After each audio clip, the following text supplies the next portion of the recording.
Russian Foreign Minister Sergei Lavrov has met with U.S. Secretary of State Rex Tillerson for talks on the situation in Syria and Ukraine. The meeting comes amid a political firestorm that has placed Moscow's alleged meddling in last year's presidential election back in the spotlight.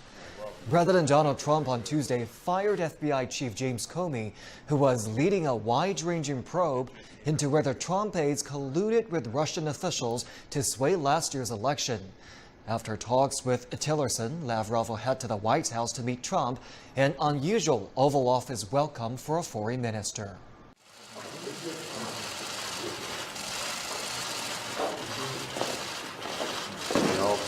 is very true. Well, welcome to the state. Thank you. Does the Comey firing cast a shadow over your talks, gentlemen? Was he fired? The U.S. supports You are kidding. You are kidding. Fired. What about the Russian investigation?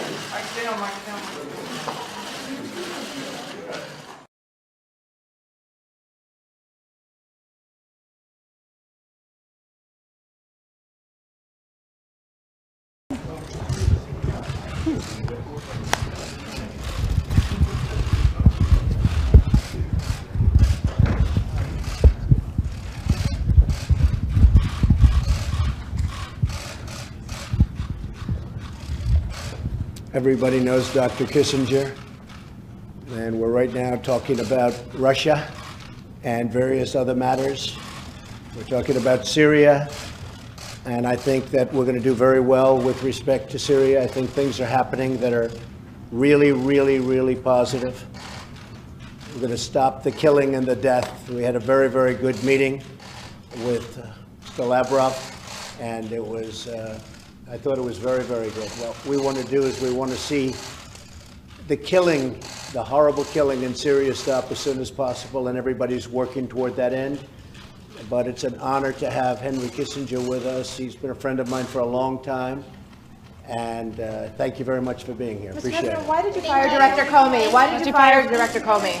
Because he wasn't doing a good job, very simply. He was not doing a good job. Did it affect your meeting with the Russians today? Excuse me? Did it affect your meeting with the Russians today? Will the new FBI director be in charge of the Russia investigation? Well, President Trump took to Twitter this morning to defend his decision to fire FBI Director James Comey. Mr. Trump said, quote, James Comey will be replaced by someone who will do a far better job bringing back the spirit and prestige of the FBI. The president went on to say Comey lost the confidence of almost everyone in Washington, Republican and Democrat alike. When things calm down, they will be thanking me. Russian President Vladimir Putin said the firing of former FBI Director James Comey will have no effect on U.S.-Russia relations. He was reacting for the first time to President Trump's dramatic ouster of the man leading the probe into Russian meddling in the 2016 campaign. Putin spoke with CBS News correspondent Elizabeth Palmer shortly before taking to the ice at a hockey game in Moscow. Putin said President Trump is acting in accordance with his competence, in accordance with his law and constitution. President Trump met with his National Security Advisor H.R. McMaster today as he weighs a Pentagon proposal for more troops in Afghanistan, another proposed shift in strategy after 15 years of war. The president is not expected to make an announcement before he attends a NATO meeting in Brussels on May 25th, where he will likely demand NATO allies also provide forces so the U.S. doesn't shoulder the burden alone. NATO's asking the UK to send more troops to Afghanistan. The head of the alliance, Jens Stoltenberg, confirmed the request after meeting British Prime Minister Theresa May.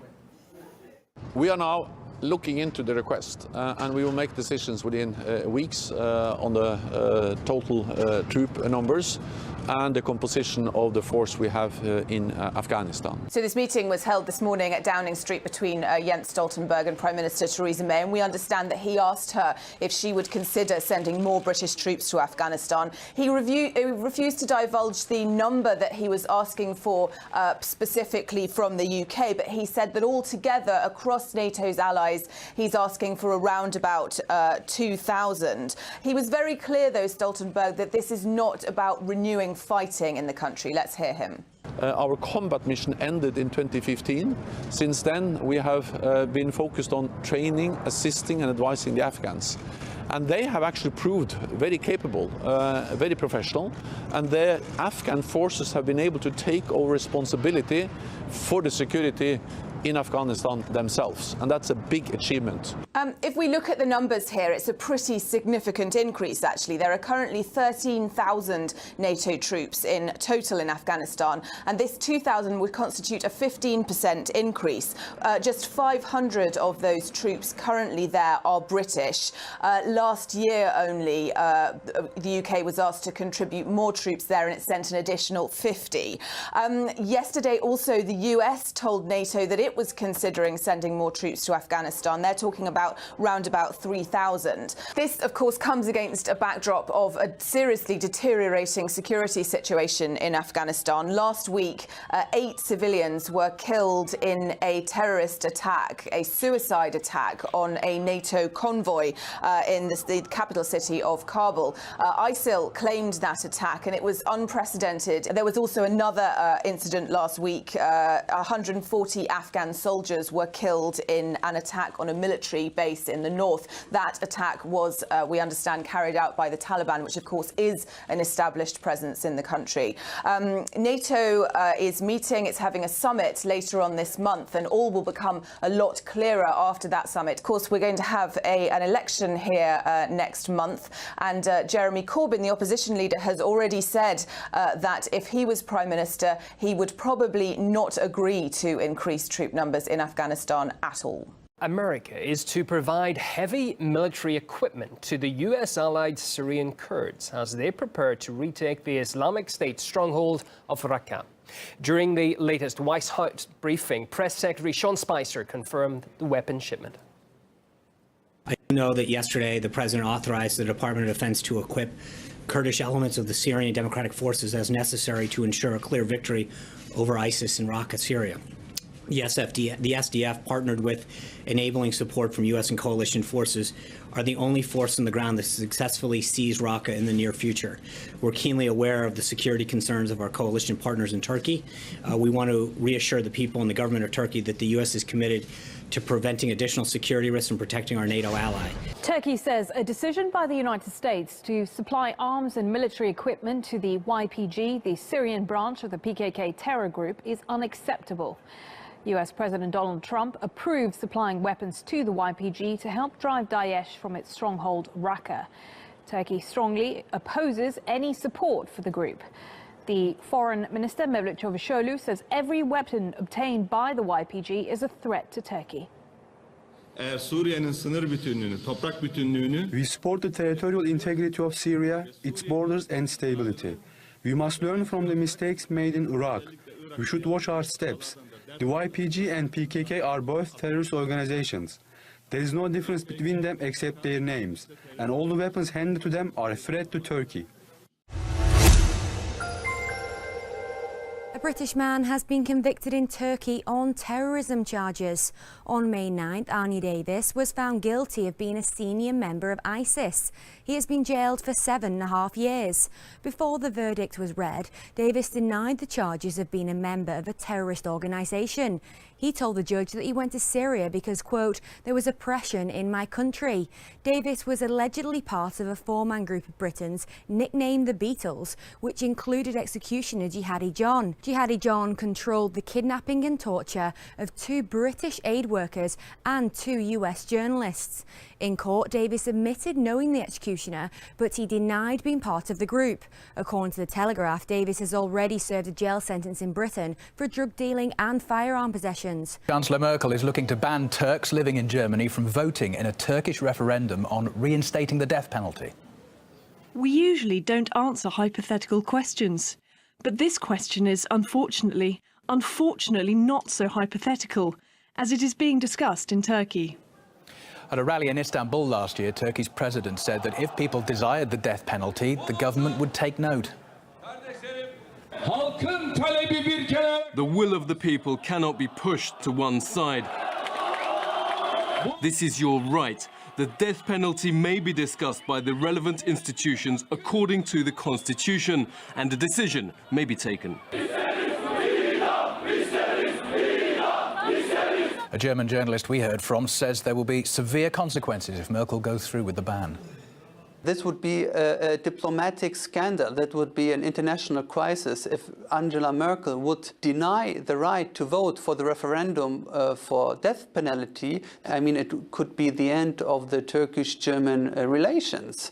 Thomas de Maizière, he recently said that the niqab is not a part of German culture, and he wants to ban the hijab. Unfortunately, a political campaign against the Turkish minority in Germany and in general against the Muslim minority. Angela Merkel acting to do this just to get the votes, and she is probably hoping that the schedule for the referendum for death penalty may take place after September, after the federal election, so then it would be not a hot issue as now, before the elections.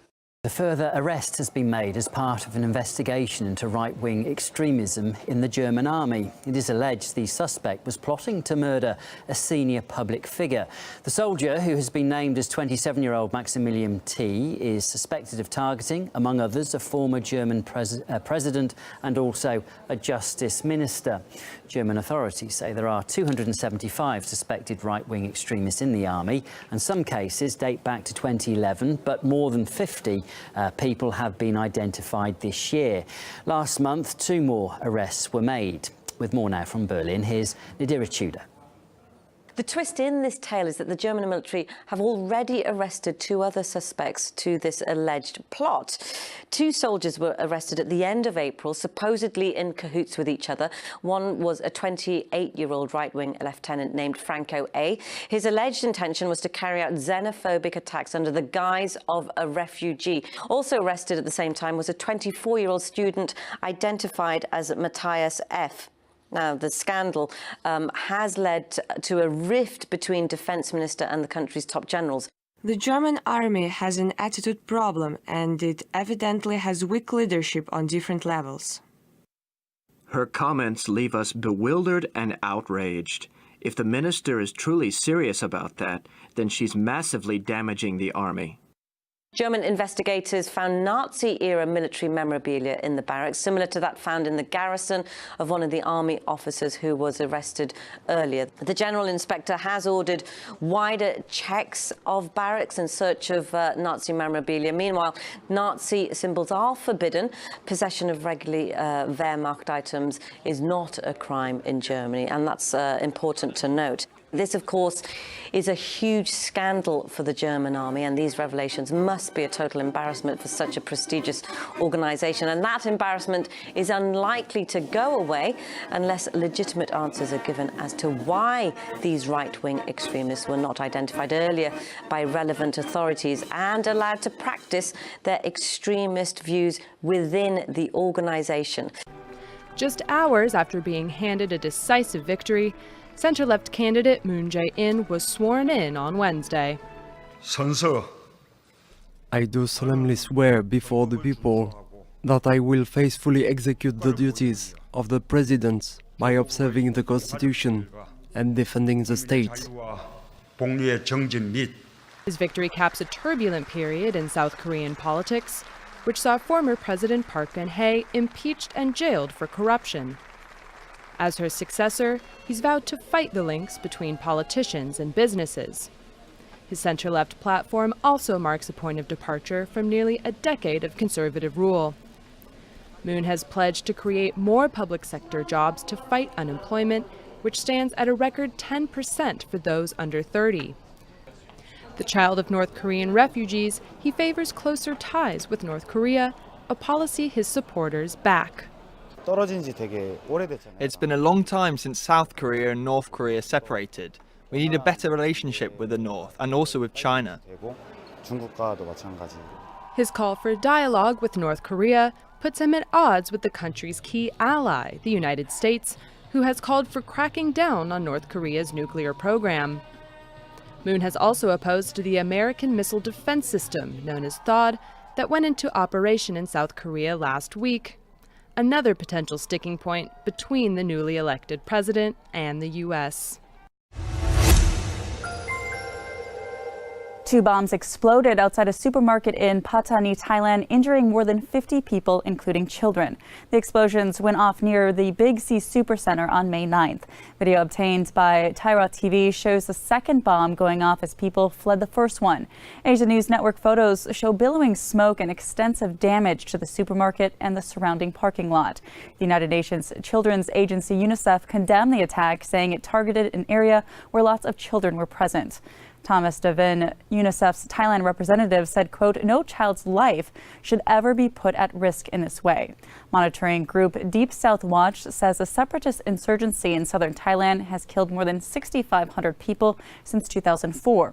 The Sydney Morning Herald says violence has escalated since April, when Thai officials rejected the rebels' demand for international mediation. A new report suggests Mexico's violent drug wars made it the second deadliest conflict zone in the world last year. According to the International Institute for Strategic Studies, there were about 23,000 homicides in Mexico in 2016. That death toll surpassed those in both Afghanistan and Iraq, and was second only to Syria, where the country's civil war left around 50,000 people dead. The report's authors say that's pretty shocking, considering the drug wars in Mexico are being waged without artillery, tanks, or combat aviation. Instead, nearly all of the country's conflict deaths can be attributed to small arms. Mexico's war on drug trafficking has been raging since 2006 and has been compounded by drug cartels fighting each other for control. Experts estimate at least 80,000 people have been killed in crime-related incidents in the last decade.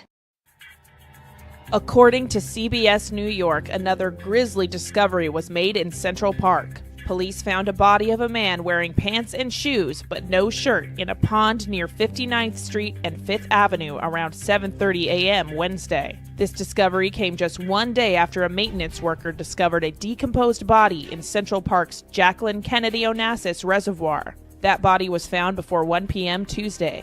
Neither body showed signs of trauma, and police don't suspect criminality is involved in either death, NYPD Chief of Detectives Robert Boyce said Wednesday. The medical examiner will determine how they died. The man discovered Tuesday remains unidentified, Boyce said. Investigators have a tentative ID of the man discovered Wednesday, but aren't yet releasing it, Boyce said. Oregonians may soon be able to identify themselves as neither male nor female, as Oregon works toward becoming the first U.S. state to allow a third gender option on its driver's license and state identification cards. Last June, Multnomah County Circuit Court Judge Amy Holmes Henn granted a request by Army veteran Jamie Shoup, who has been transitioning since 2013, to change the retired sergeant's gender from female to a third gender-fluid option. "I deserve the right to properly classify my identity here on the homeland," Shoup said in an email to Reuters on Tuesday. On Tuesday, Reuters reports that 4 married lesbian couples expecting children have filed a lawsuit in Tennessee looking to overturn a new state law. The new law could deny rights to same-sex couples by requiring a strict adherence to terms such as husband. On Friday, Governor Bill Halsom signed the law that requires for words in state statutes to be interpreted with natural and ordinary meaning. Tuesday's lawsuit says that the right to be recognized as a parent of a child of one's marriage is a right which deserves constitutional protection.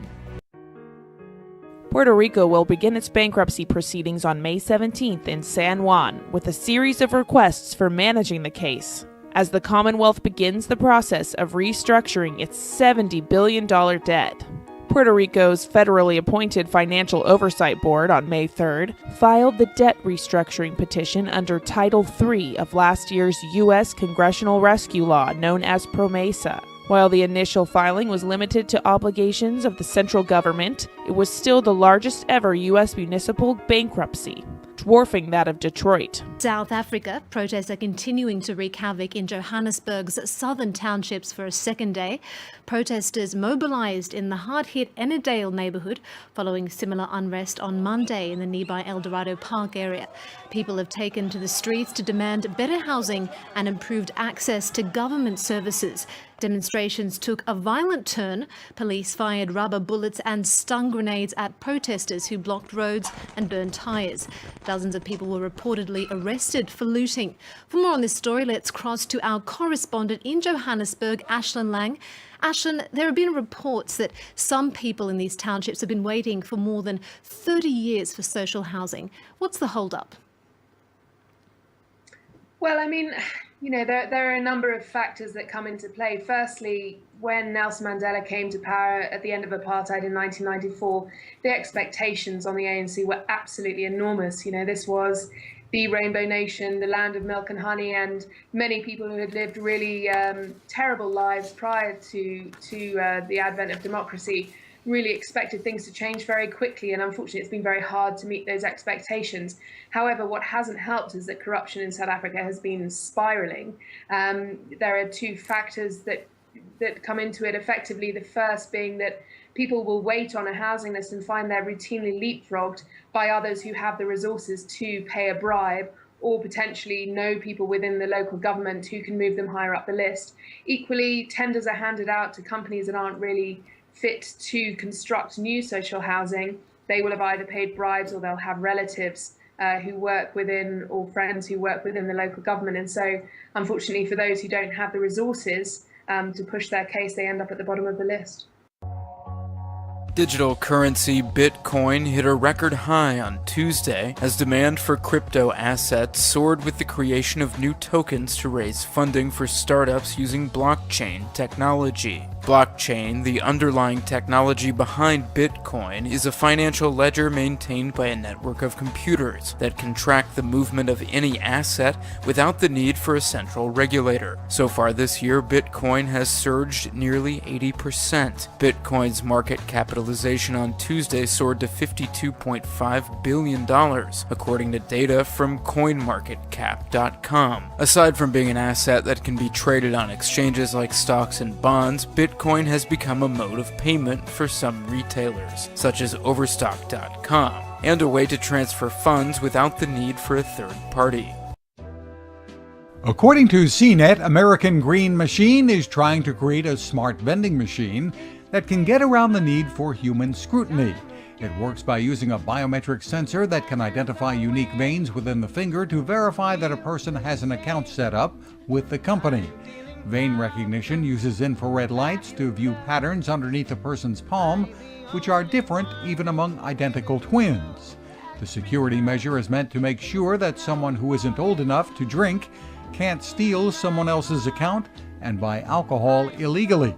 A smart vending machine would also be able to track how much you're buying and cut you off based on the venue's preferences.